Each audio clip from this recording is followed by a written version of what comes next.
We've had some excitement around here, so get your tea or your water. I got water.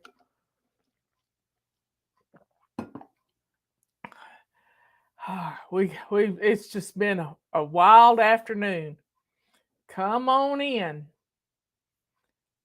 I didn't mean to do that. I was trying to cancel the own show instead of put the chat on. So get on in here, everybody, and I will tell you what we've been doing. Okay, I'm going to share with you today about my little flower pot I have here. So come on in here. Come on in here. I've got this little owl flower pot. And it's got a game. Robert cut me up a bunch of little pieces of oak. And I put numbers on them. And I don't think they're all here. I don't know where the others are, but let me flip them all over. Flip them all over. I've got a bunch more somewhere else, and I don't know where they are. Anyway, all the tiles are numbered, and I numbered 24 of them, like 24 hours in a day. Little wooden tiles. And what you do with them is make you a list of 12 things and write 12, 1 through 12, on little pieces of paper, little post-it notes like this. Fold them up, put them in your little jar, little vase, whatever you got. And you reach in and you grab one, and you got your list numbered of 12 items that you need to get done. And then you can't skip one. You can't throw one back into the bowl. You just have to keep going down, down, down. Checking them off as you do them, and before you know it, you'll have them all done. Wow, it's Robert went to play chess about 1 o'clock with Mr. Charles. He actually played a game last week, so praise be to the Lord for him. And he beat Robert. Oh, so that's a good sign. That is a real good sign. They had a game of chess, and they haven't done that in a long time. So I'm really proud of them. Anyway, get on in here. So just a little while ago, Tulip was on the porch barking to high heaven. I mean, she was loud. I couldn't figure, and she wouldn't get off the porch. And that tells me that something is out there. But I didn't know what it was, so I went out on the porch to look where she was looking, and I couldn't see anything. But I heard something, and what I heard was something hollering help. Now I know that little goats can holler help, and um, mountain lions and panthers can scream like a woman screaming, but this was saying, help, help, help. And my next door neighbor, Miss Marion, is just a wealth of information. She is an amazing master gardener, wonderful woman.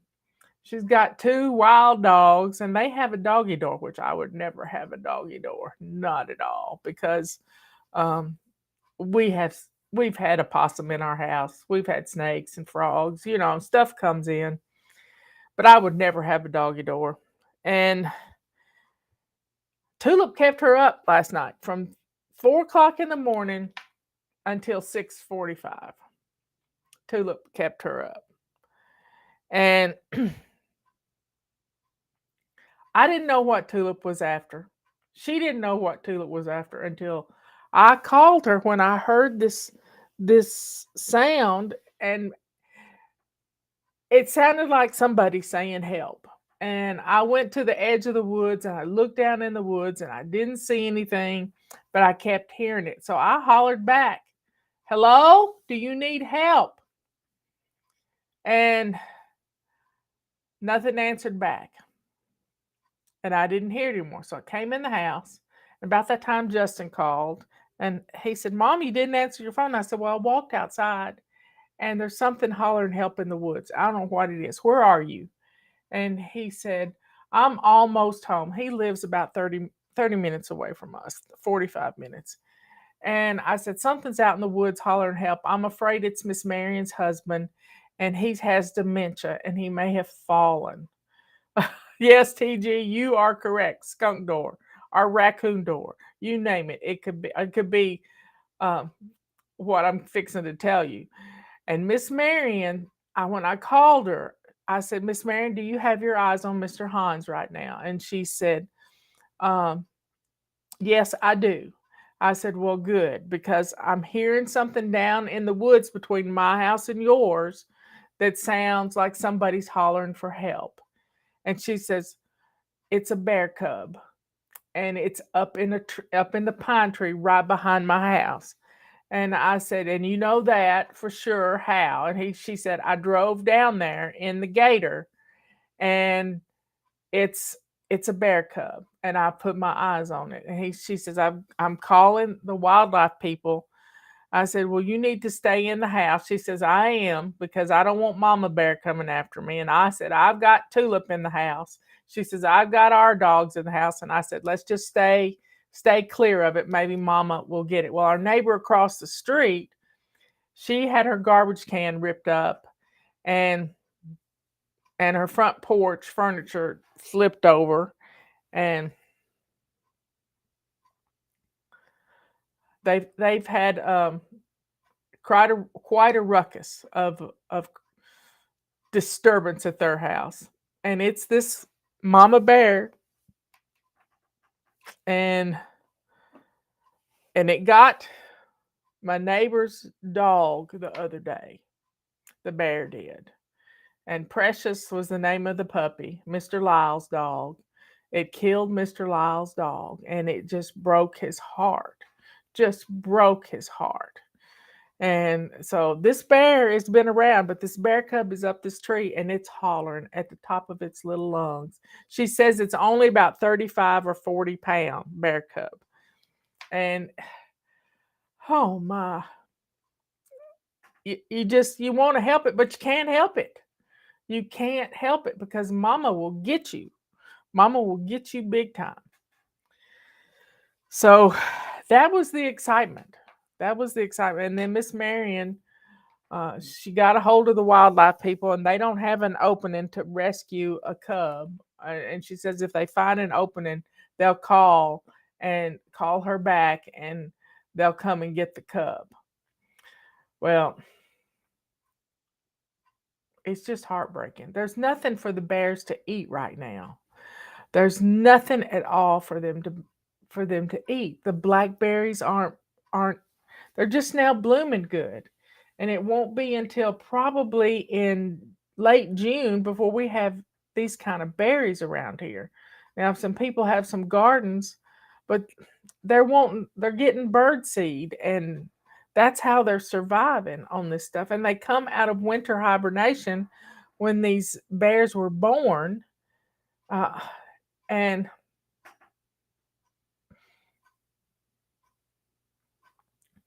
they're starving. They're starving. Now the bears have been feeding off of mother's milk, so the baby bears are okay, but the mama bears starving, just starving right now. And we don't need to feed the bears. That's just not the right thing to do. They'll scavenge, and they'll do what they need to do, but you got to keep. We don't have any outdoor trash. We have never had trash outdoors, but they'll root around in your compost heaps and all kinds of stuff like that. That's why I don't have a compost bin, because it's just bear food. And you just have to be in the city of Asheville. They have a problem with bears. They have bears everywhere. And my nephew, Robert's sister's son, Robert is his name. He got between mama bear and her cubs, and he heard the bear mama bears make this huffing noise and snorting noise to let you know you're in trouble. You're in trouble. And one of Justin's friend's daughters, she left her car unlocked, and the bear opened her car door. She had snacks in the car, and the bear tore the inside of that car to pieces. So you've always got to keep your car locked in the mountains so that um, they don't destroy your property.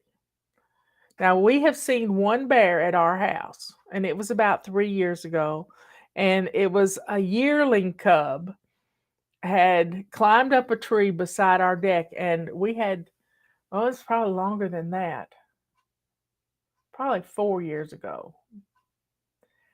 That bear had climbed up that tree, and all three of our dogs had treed this bear, and you had to drag them in the house. Now, we've had a blue tick hound dog that got sliced on her side by a bear claw. Bam! She had a gash this long. It had 2 tubes in it, a dozen stitches or more, just huge slice on her side. We had another one that got hit, Gypsy. She got hit in the lip, and it went out her bottom jaw. And she was lucky. She got away. So you have to be careful. You just have to be careful if you're out in the woods. It's just not good to be you just got to be careful because it can be dangerous, y'all. It can be dangerous, especially if you get between uh, a bear and its cub. Now, it's not illegal to kill a bear here. Now, we have hunting seasons for bears, but not right now while they're little. I'm not going to eat bear meat. I'm just not going to do it. It's really gamey. I'm just not going to do it. They're God's creatures. Now, I used to live in Balsam Grove, and just a section of land away from us was a little area called Panther Town. And I could hear from my cabin panthers crying. And they sound like a woman screaming. They sound like a woman screaming. And it's horrifying. But it's a panther. Now, they say we don't have panthers up here, but I saw one with my own eyes. I saw one with my very own eyes, and they didn't believe me. The wildlife people did not believe me that I had seen one, and it jumped down in front of my car, and I stopped my car, and it was like a deer in the headlights moment. This animal that was as long as the front end of my car, and its tail was as long as its body, stood there with green eyes looking at me. So we are blessed to live in a beautiful place. But there's some creatures out there. Robert, last year, coming down the mountain from going to see Charles, he came up on a big timber rattler in the middle of the road, and he stopped and took a picture of it and told it how handsome he was. That's my husband. But you got to do what you got to do. And Robert didn't want anybody to run over that. He told him, he said, you need to get off the road because somebody's going to come by and take you out.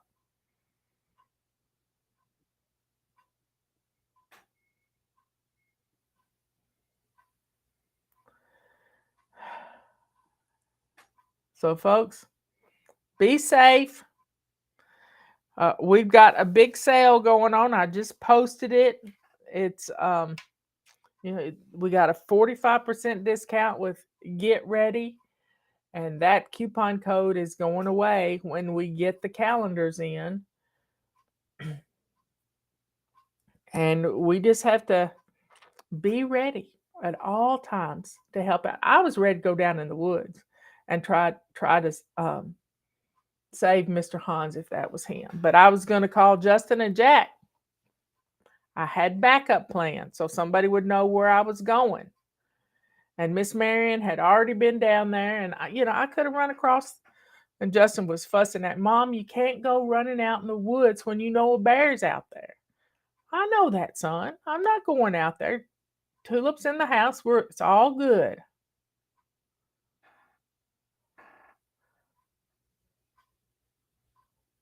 But all the dogs in the neighborhood have been upset, just all to pieces, just upset. And it's just heartbreaking to know that a mama and a bear cub are separated. But Tulip's been upset for 2 nights in a row, barking like I've never heard her bark. So y'all check out our big sale we got going on. Just go to our All Tools page. I was thirsty, so I just have water. I didn't want anything hot. I'm cleaning out a big drawer in my kitchen. It's got a lot of water bottles and a lot of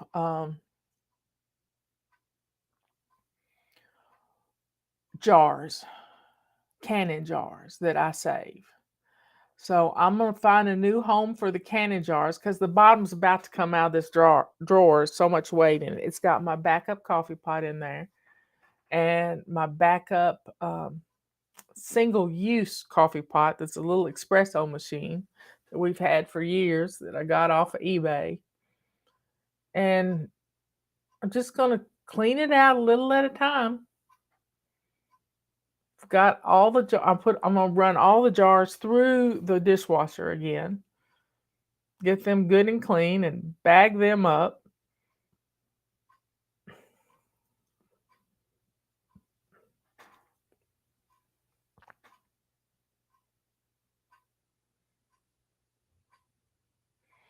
My friend in Oklahoma, after her husband passed away, she had a horse. And they had a drought and their pond had almost dried up. And she found her horse out in the middle of this mud, up to its chest in mud. And she's trying to dig this horse out, to get it out. She had to call for help, to get people to help her. And come to find out, a mountain lion had chased this horse and had tried to kill this horse. And it had 2 big scratches down the side of its body where this mountain lion had grabbed. I don't think it was a mountain lion. There was a zoo, an exotic animal zoo not far from them, and I think it was an escapee lion that had tried to. She had pictures of it, and people were posting pictures of it, and it was a female lion that had gotten out. From Hiawassee, Georgia. That's a nice place. Justin and Emily go there quite a bit. Anyway, y'all, check out our Memorial Day sale. It's going to be going on all weekend long. And y'all, made pasta salad with leftover chicken yesterday. I'm boiling some eggs for deviled eggs, and I'm getting ready for summer with more cold food. Yay! It's good to get it done ahead of time. I'm going to make some the baked beans fixins tomorrow, I think. And then I'll have most everything done but cooking the chicken. We're going to have chicken. Anyway, folks, y'all be good, kind, and sweet. Thanks for everybody being here. Be sure and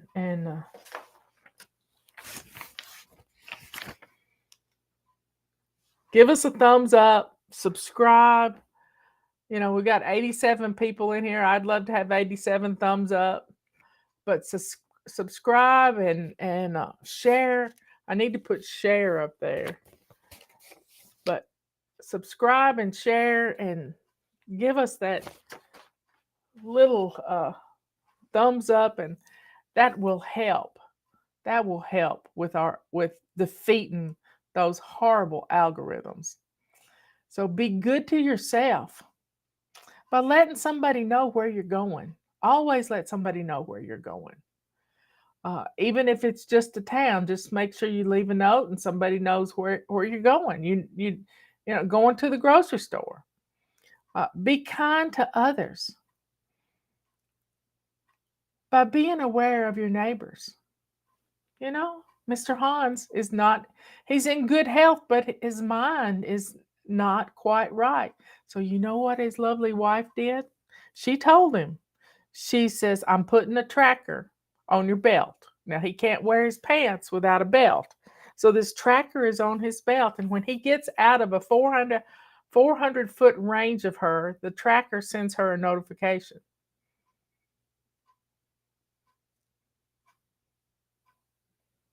So, they're so sweet. I mean, she said, he knows I've got a tracker on him, but he has to wear his belt. He has to wear his belt. He might not take his phone with him. I went down to the edge of the driveway and didn't take my phone with me. I didn't think about it because I heard somebody hollering help. But you need to have a plan in place. If I'd have gone, I would have come back in the house, got my phone, called Justin, said, I'm going down in the woods. Somebody's hollering help. But I would have taken my walking stick and my phone with me. And I know how to go. It's a steep bank. I know how to get down a bank. I get down on my butt and slide down that bank. I might not have got up it, but I can go down it on my butt. You just got to stay low.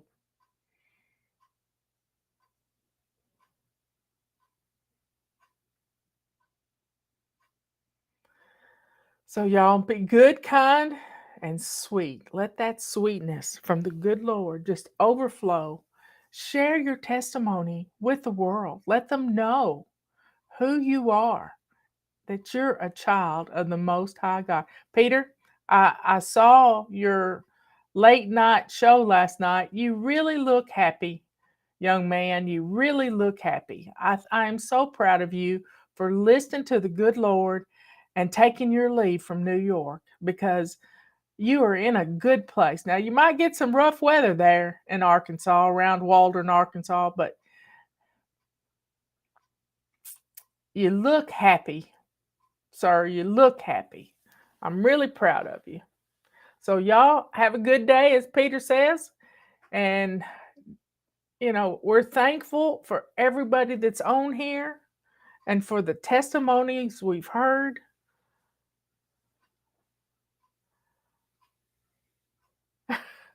I like that plan. Stay low. Yep, stay low. I love you all. I'll be back on here tomorrow. We may do some crisis cleaning tomorrow to get ready for company to come over. Y'all want to do that? Okay. I'll talk to you later. Bye. Oh, wow. I got to shut the stream off.